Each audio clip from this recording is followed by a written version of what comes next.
Pour in the experience of Truman, but now quickly add to it what nature communicates if you venture through her alleyways. Uh, Seeing a reptile with a certain color pattern uh, informs um, the investigator to not consume, do not disturb, do not touch. Seeing the quills of a porcupine, what does it communicate to the user? If they are not a tabula rasa, it communicates something else. And then bring the same pattern into the human world. Well, if you're a lover of triplicates, here's the last one. I mean, it's in many places. Fangs, tooth, claws, venom. These are all things that communicate something to the witness. Nature constantly communicates. It tells, do this, do not do that.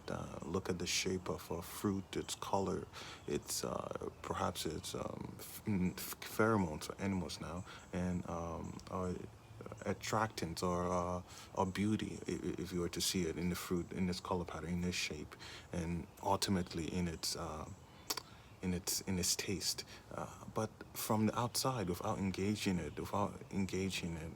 in that sense it communicates with the user and that's really what all the initial excursus is about. It's called an excursus, almost like a ghost excursus, but it's not the central point. The only what we absorb from that sojourn is that nature communicates and being an agent in the terrain in the arena in the terrain being amongst and witnessing and participating and having this street view panoramic view of the world. It's that same communication um, that's recognized in nature. Do this, do not do that. There are signs, there are signals, there are broadcasting, and they're showcasing information um, behaviorally. Uh, behaviorally. So this communication itself, it's engaging, not looking at the characters, but looking at the negative space between characters, and I mean in characters in its broadest sense, because it's from this exclusion and penetration of characters that you get to uh,